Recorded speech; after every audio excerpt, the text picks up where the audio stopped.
Tahukah kalian, saat detik-detik wafatnya, Baginda Rasulullah Shallallahu Alaihi Wasallam, tak cuma penduduk Madinah yang gempar, para malaikat dan alam semesta juga berduka menyaksikan wafatnya Nabi yang juga suri teladan umat manusia.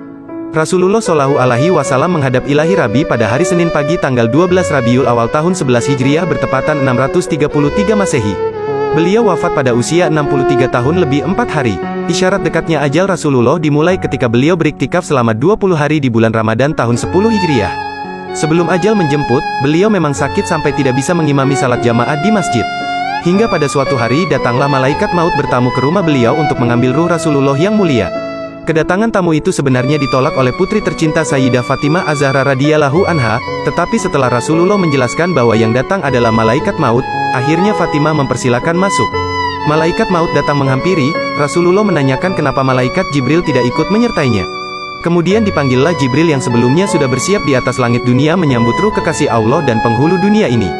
Ketika Jibril datang ke hadapan Rasulullah, beliau berkata, "Ya Jibril, jelaskan apa hakku nanti di hadapan Allah?" tanya Rasulullah dengan suara yang lemah.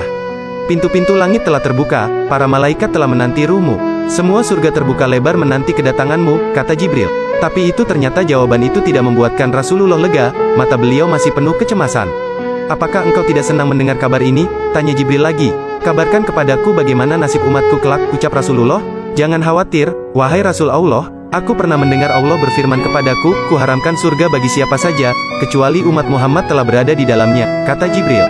Detik-detik semakin dekat, saatnya malaikat maut menjalankan tugasnya. Perlahan ruh Rasulullah ditarik, nampak seluruh tubuh Rasulullah bersimbah peluh, urat-urat lehernya menegang. "Jibril, betapa sakit sakaratul maut ini," ucap beliau. Perlahan Rasulullah Shallallahu Alaihi Wasallam mengadu. Putri tercinta Fatimah pun hanya bisa terpejam, sementara Sayyidina Ali radhiyallahu anhu yang di sampingnya menunduk semakin dalam dan Jibril memalingkan wajahnya. "Jijikkah engkau melihatku, hingga kau palingkan wajahmu Jibril?" ujar Rasulullah pada malaikat pengantar wahyu itu. "Siapakah yang sanggup melihat kekasih Allah direnggut ajal?" kata Jibril. Sesaat kemudian terdengar Rasulullah mengadu karena sakit yang tidak tertahankan lagi. "Ya Rab, dahsyat niat maut ini, timpakan saja semua siksa maut ini kepadaku, jangan pada umatku," ucap Nabi. Badan Rasulullah mulai dingin, kaki dan dadanya sudah tidak bergerak lagi. Bibir beliau bergetar seakan hendak membisikkan sesuatu. Ali mendekatkan telinganya.